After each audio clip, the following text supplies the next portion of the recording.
مولانا محمد قاسم نانوتوی نے وہ ایک شخص نے خواب سنا ہے،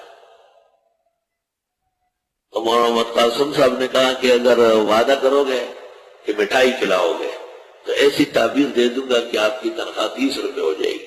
اس زمانے میں اتنی مال کی قلت تھی کہ مولانا محمد قاسم یعقوب نانوتوی نے تک دعا کی تھی کہ دارالعلوم دیوبند کے مدرس کی تنخواہ 7 روپے سے کم نہ ہو۔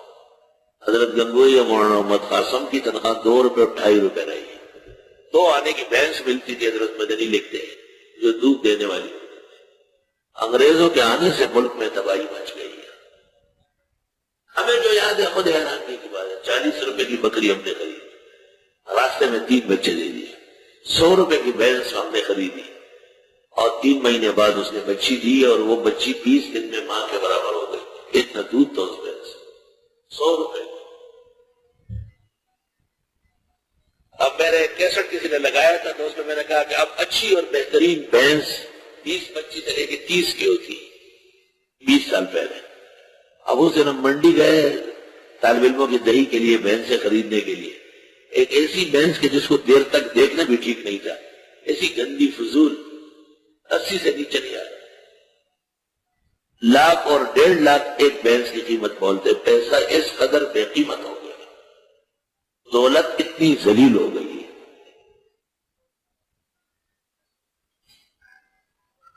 تو اس شخص نے کہا کہ میں وعدہ کرتا ہوں، تو حضرت مولانا نے کہا کہ دیکھو تم نے خواب میں بطخ دیکھا ہے،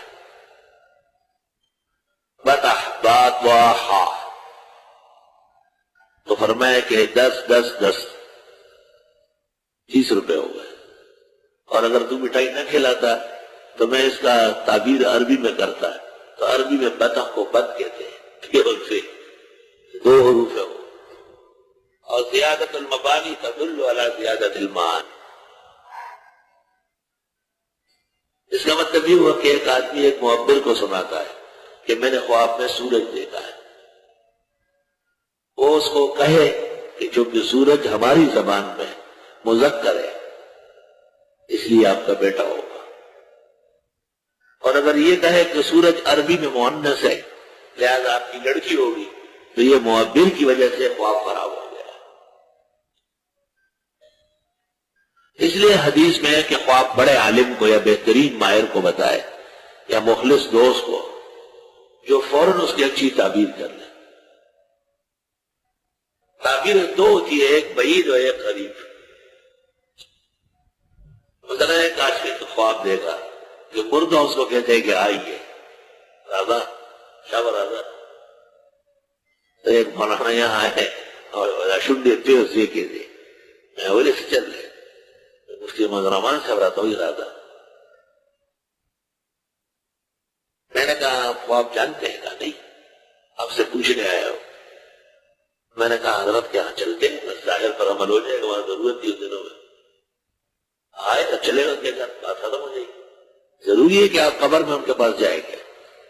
تو طاقتور معبر خواب کو ٹال لیتا ہے، مگر تو ہوتا ڈکا ہو جائے گی، پوری طاقت استعمال کرنی پڑتی، دلائل دینی پڑتی، ایسا نہیں کہ آپ نے منہ ٹیڑھا کیا اور ہو گیا۔